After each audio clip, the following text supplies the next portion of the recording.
BJP विधायक जयनारायण मिश्र जो आंटीसिपेटेड bell जाइए सुप्रीम कोर्ट से रिजेक्ट है जो स्टेटमेंट से रखिंट स्टेटमेंट से कहते पुलिस को जदि व्यवहार खराब कला पुलिस को बाड़ेवा दरकार मुझे जहाँ करी उदाहरण आपको केमी आप देखुं कौन माननीय संबलपुर विधायक जो उक्ति रखुच्च संपूर्ण भाव में ग्रहणीय नुहे एवं या कह क्षमतार अहंकार। जदि जड़े व्यक्ति खासकर जदि जड़े से कौन दलर वरिष्ठ सदस्य हूँ पॉलिटिकल लोक हूँ सी जदि देशर सर्वोच्चतम न्यायालय डिसीजन को पालन करना से कौन वार्ता दौरान कि भारतीय जनता पार्टी विधायक मान आईन ऊर्ध्वे।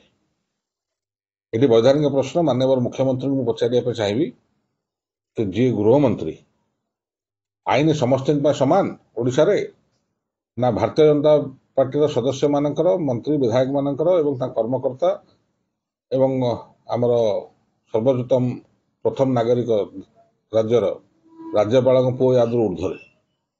ये प्रश्नर उत्तर सीधा सड़क माननीय मुख्यमंत्री जी गृह विभाग दायित्व अच्छे सी रखा उचित एवं ओडिशावासी को एवं पुलिस विभाग को खास करी एटा स्पष्ट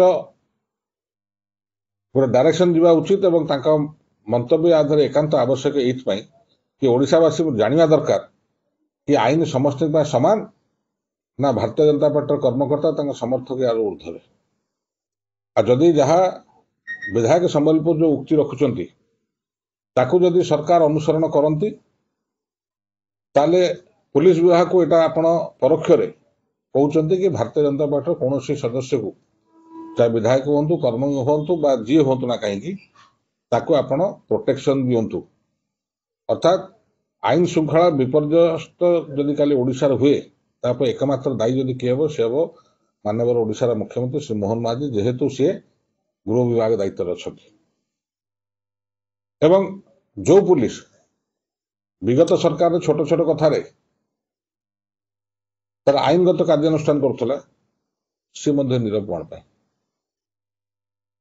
राजनीतिक व्यक्ति उक्ति रखिपारती पुलिस विभाग कौन कर सुप्रीम कोर्टर निर्देश को पालन करेंगे ना करेंगे ना। माननीय मुख्यमंत्री जी गृहमंत्री अच्छा ये संक्रांत में स्पष्टीकरण देवे ना देवे ना। ओडिशा जनसाधारण को भारतीय जनता पार्टी सरकार रो मेसेजटा कौन आईन श्रृंखला नियम नेत्राधीन रहिबो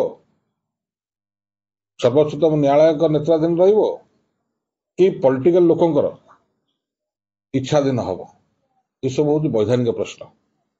गोटे आड़े सरकार कहते 2.5 मासर शिशु जदि यह हुए तो सबुजा बड़ विपर्य ओडिशा में आसो या कि पुलिस आईन श्रृंखला रक्षा करिवारे सक्षम हब नाही।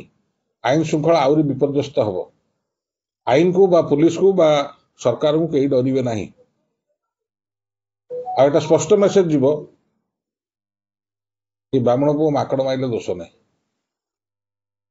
तो या द्वारा गोटे कथा वार्ता जोटा स्पष्ट हम ओडिशावासी कि ओडिया अस्मिता कही आईन श्रृंखला को लाइन अपर रखी राज्यर नेतृत्व नौथुवा मोहन बाबू केते दूर तांकर व्यक्तिगत पराकाष्ठा एठी सामना को आसवा दरकार। ओडिशावासी या निश्चिंत भाव में चाह रही ओडिशा राज्य सरकार कौन पदक्षेप नेबे।